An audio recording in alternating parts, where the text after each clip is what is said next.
Black Keys made a hit.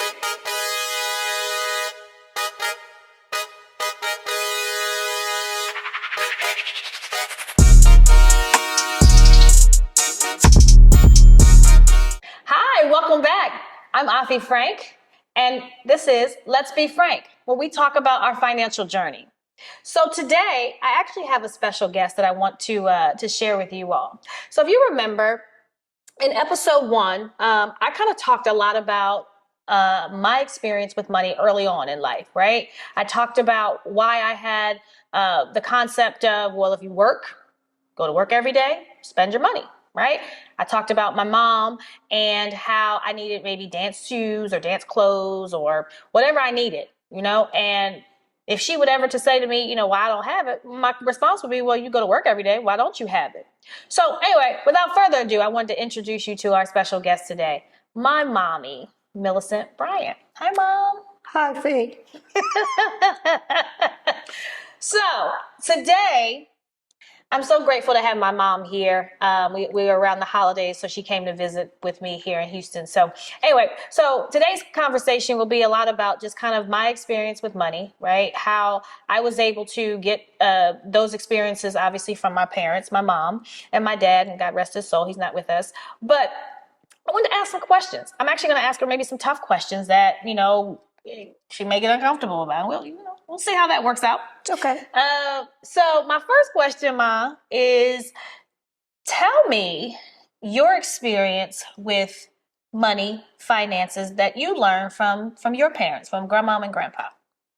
Well, in growing up, there was no real question about money. My parents worked, they had good jobs, and we got what we needed. There was no question about money. My dad worked, my mom worked, and we had whatever the things we needed. However, my parents always stressed that you would get money if you go to work. Mm-hmm. You had to go to work to make money. Mm-hmm. And that was something that was always stressed with me and my grandparents. Mm-hmm. So that's all I knew. Just go to work and you make money. So no talk about savings, talking about, save your money for a rainy day, or even like we talked about budgeting, anything around that was ever talked about, Ma? Not to me. Not to you. Okay. Not to me. Perhaps they discussed it among themselves. But back in the day, in that time, parents didn't have a lot of conversation with their children about finances. Mm-hmm. Okay. So that's honest. That's real. So let's see. What next question did I want to ask you? So of course, my parents, they were married. And like I said, my dad is no longer with us. But throughout all of my upbringing, my only experience was always just having two parents in the house that did work, because you guys both worked. You had jobs. Yes. And so because of that, I didn't know if we had money, if we didn't. I knew I had what I needed. I knew that if I needed something, I asked my parents. Typically, I usually was asking my mom. And that was that. So my question would be, in regards to you and Daddy, did you guys combine your finances? And if you did, how was that? And if you didn't, how was that? No, we did not combine our finances. We each had our own finance, and we were responsible for taking care of certain things. Mainly, my responsibility was to take care of my daughter, and my husband's responsibility was to take care of our son. Mm-hmm. He handled our son's finances because my son was involved in a lot of sports activities, and he handled that. Right. My daughter was involved in a lot of her dance activities, and I handled that. Mm-hmm. So basically, it was not a shared responsibility or a combined responsibility, but it was a shared responsibility. And when you say combined, let's elaborate on that. When you're talking about combined, you mean that you all didn't combine the earnings that you made from your job, right?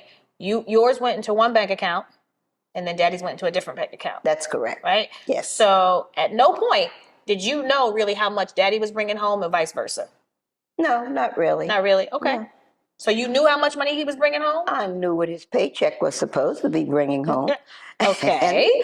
and, All right. and mine also. Okay. But I did not have to question him.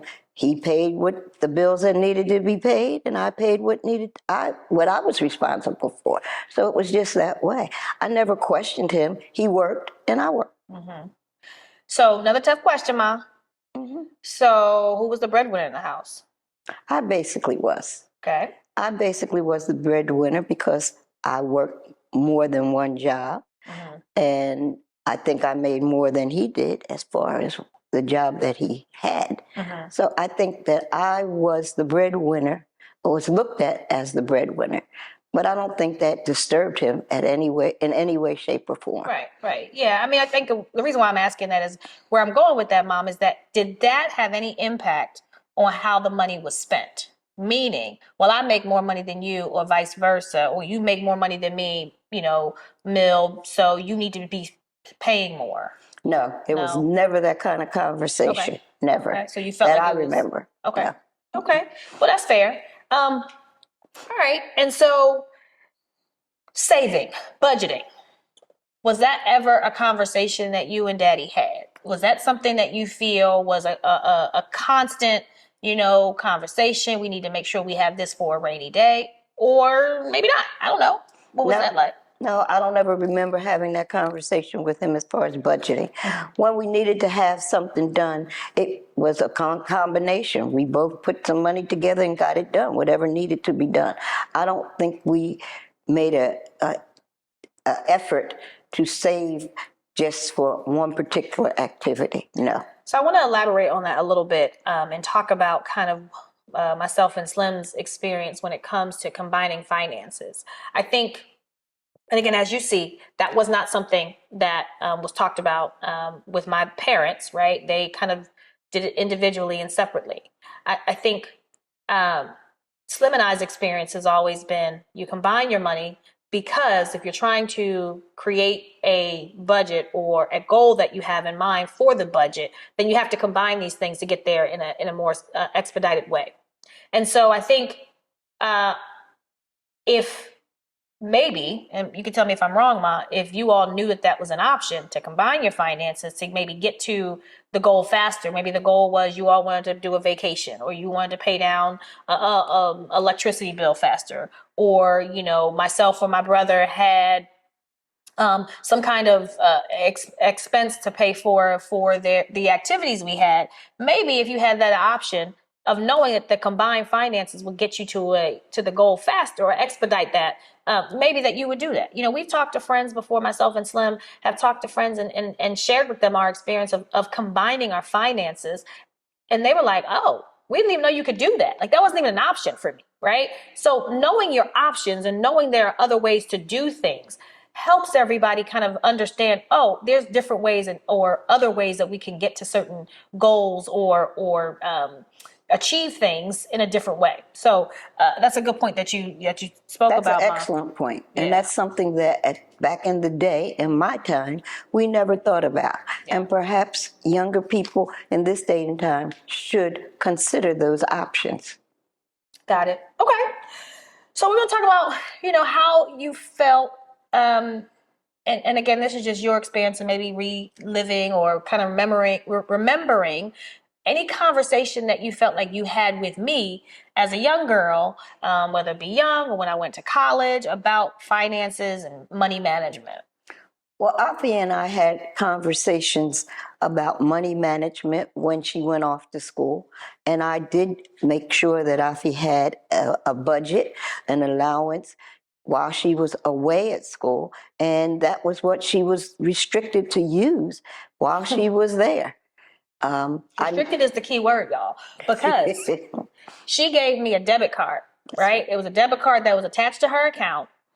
And remember, we're talking about early 2000s, so we don't have all the advancements that our monies have advanced to now, like when we have apps and different things like that. You can have different accounts. So because my mom had her account, she put my name on her account. I had a debit card. However, I was only allotted so much money on this particular debit card, so it was almost like a branch of her account. So she would put in there like, I don't know, was it weekly maybe? I can't remember, but she would put Every in 2 there weeks. every 2 weeks. She would put in maybe $40 or $60, and then that was my budget. That's what I had. That's what I had to spend.